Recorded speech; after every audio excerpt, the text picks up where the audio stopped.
دوستو آج جب بھی ہم ٹیکنالوجی کی چیزوں کو دیکھتے ہیں یا پھر کسی ایسی چیز کے بارے میں سنتے ہیں اس کا تعلق ٹیکنالوجی سے ہے تو ہمارے ذہن میں سب سے پہلے نام امریکہ اور یورپین کنٹریز کا آتا ہے، کیونکہ ہمارا ذہن ہی یہ بن چکا ہے کہ کوئی بھی ٹیکنالوجی کی چیز کوئی اور بنا ہی نہیں سکتا، کیونکہ ان چیزوں کو بنانے کا کام صرف اور صرف امریکہ اور یورپین کنٹریز کا ہے۔ لیکن دوستو مجھے جھٹکا اس وقت ہوا جب میری پچھلی ویڈیو کے کامنٹ باکس میں ایک بھائی نے پیری رئیس نام کا ذکر کیا اور مجھ سے یہ درخواست کی کہ اس پر سرچ کر ایک ویڈیو بنائی جائے۔ میں نے سمجھا کہ یہ کوئی عام شخص ہوگا یا پھر کوئی غلطی سے نام غلط ٹائپ ہو گیا ہوگا، لیکن جب اتفاقاً جب میں نے اسے گوگل پر سرچ کیا تو میں حیرت میں پڑ گیا، کیونکہ پیری رئیس کوئی عام انسان نہیں بلکہ 16ویں صدی میں پیدا ہونے والے ایک ایسے انسان تھے جس نے دنیا کو وہ چیز دی جس کی دنیا کو سب سے زیادہ ضرورت تھی، اور جو چیز تھی ورلڈ میپ۔ آج دنیا بھر میں میپ کا بہت زیادہ استعمال کیا جا رہا ہے، کیونکہ یہ چیز ہی ایسی ہے۔ دنیا میں بہت ساری چیزیں جو ہمیں میپ کی ضرورت پڑتی ہے، چاہے ہم کہیں سے کہیں جانا ہو یا کوئی اور ایسی دیگر چیز ہے جس میں ہمیں اس کی ضرورت پڑتی ہے۔ لیکن آپ سے میں ہمیشہ بہت سے لوگ یہی سوچتے ہوں گے کہ یہ میپ کسی امریکن ویگیانک یا پھر کسی یورپین ویگیانک نے بنایا ہوگا، لیکن آپ کو جان کر یہ حیرانی ہوگی یہ کسی امریکن یا یورپین کنٹریز کے ویگیانک نے نہیں بلکہ ایک مسلم ویگیانک نے بنایا ہے۔ اس سائنٹسٹ کا نام پیری معین الدین رئیس تھا۔ یہ شخص 16ویں صدی میں پیدا ہوئے اور یہ خلافت عثمان کے دور میں پیدا ہوئے تھے۔ یہ خلافت عثمانیہ میں خلافت عثمانیہ کی فوج تھی، یعنی سمندری فوج، اس کے یہ کمانڈر تھے، اور یہ ایک ایسے جانباز کمانڈر تھے کہ ان کے نام کا شہرہ دور دور تک ہوتا تھا۔ جس فوج کو یہ لیڈ کرتے تھے اس فوج کا بڑے سے بڑا دشمن ان کے سامنے آنے سے کتراتا تھا۔ سمندر میں زیادہ سفر گزارنے کی وجہ سے انہیں دنیا کا اتنا زیادہ تجربہ ہوتا چلا گیا کہ انہوں نے دھیرے دھیرے دنیا کے نقشے بنانے شروع کر دیے۔ اب آپ سوچ رہے ہوں گے کہ نقشہ بنانا تو عام بات ہے، کیونکہ دنیا کے نقشے اور جیوگرافیکل نقشے یونانیوں کے دور سے بنتے چلے آ رہے ہیں، لیکن ناظرین گرامی حیرانی کی بات یہ تھی کہ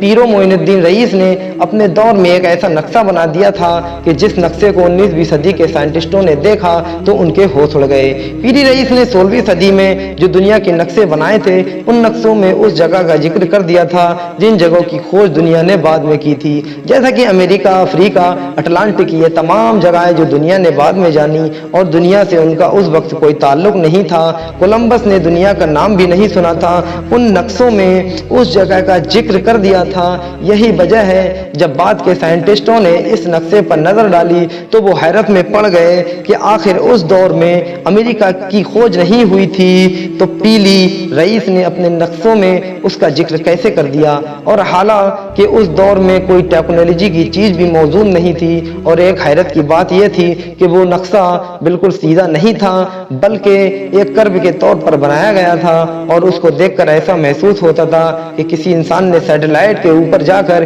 یا پھر دنیا کے اوپر جا کر پوری گولائی کو دیکھ کر پوری دنیا کا نقشہ بنایا ہے۔ حالانکہ ہم سبھی جانتے ہیں کہ سیٹلائٹ یا پھر کسی انسان کا اس دور میں پہنچنا ناممکن تھا، تو ظاہر ہے یہ کیسے ممکن ہوا۔ یہ تمام باتیں آج کے دور کے ویگیانکوں کو حیران کرتی ہیں، لیکن کیا آپ جانتے ہیں اس ہوشیار شخص کو بڑے بڑے کارناموں کے بدلے ہمارے مسلم حکمرانوں سے کیا کیا انعام ملے؟ تو چلیے آپ کو بتاتے ہیں۔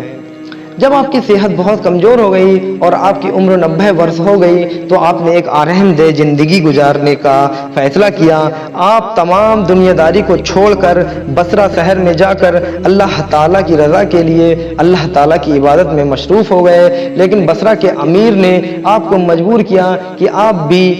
بھی پھر سے ایک بڑی جنگ میں حصہ لے کر ہماری فوج کو کامیاب بنائیں۔ لیکن پیری رئیس جانتے تھے کہ ان کی صحت اور ان کی عمر اس قابل نہیں کہ وہ کسی جنگ میں حصہ لے سکیں، لہٰذا انہوں نے اس سے منع کر دیا۔ اس امیر نے غصے میں آ کر آپ کو موت کی سزا سنائی، لہٰذا آپ کو 90 برس کی عمر میں قتل کر دیا گیا، اور وہیں سے پیری رئیس کا نام تاریخ کے پنوں سے مٹتا چلا گیا۔ اور آج خود مسلم قوم کو بھی پیری رئیس کے بارے میں یعنی گورو یعنی انگریزوں سے پتہ چلتا ہے۔ بہت سے لوگوں کا یہ بھی کہنا ہے کہ کولمبس جس نے امریکہ کی کھوج کی تھی وہ بھی پیری رئیس کے نقشے کے ذریعے سے امریکہ پہنچا تھا۔ لہٰذا آج کی اس ویڈیو کا ہم یہیں پر اختتام کرتے ہیں۔ ویڈیو پسند آنے پر لائک کریں، شیئر کریں اور ہمارے چینل کو سبسکرائب کریں۔